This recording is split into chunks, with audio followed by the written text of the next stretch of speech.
ସମୟରେ ପେଟରେ କିଛି ଖାଦ୍ୟ ପଦାର୍ଥ ନ ରହିବା ହିଁ ଭଲ। ତେଣୁ ସାଧାରଣତଃ ଚନ୍ଦ୍ରଗ୍ରହଣ ଲାଗିବା ସମୟରେ ଖାଦ୍ୟ ଗ୍ରହଣ କରାଯାଇନଥାଏ। ଏଥିସହିତ ଚନ୍ଦ୍ରଗ୍ରହଣ ଲାଗିବାର 9 ଘଣ୍ଟା ପୂର୍ବରୁ ହାଣ୍ଡି ଛାଡ଼ କରାଯାଇଥାଏ।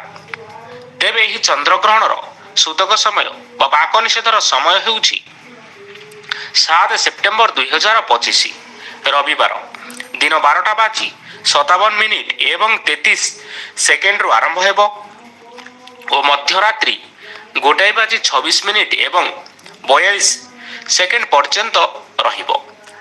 ଯେହେତୁ ସୂତକ କାଳ ମଧ୍ୟରାତ୍ରିରେ ସମାପ୍ତ ହେଉଛି, ତେଣୁ ଏହା ସୋମବାର 8 ତାରିଖ ସୂର୍ଯ୍ୟୋଦୟ ଅର୍ଥାତ୍ ବ୍ରହ୍ମ ମୁହୂର୍ତ୍ତ ପର୍ଯ୍ୟନ୍ତ ମାନ୍ୟ ହେବ।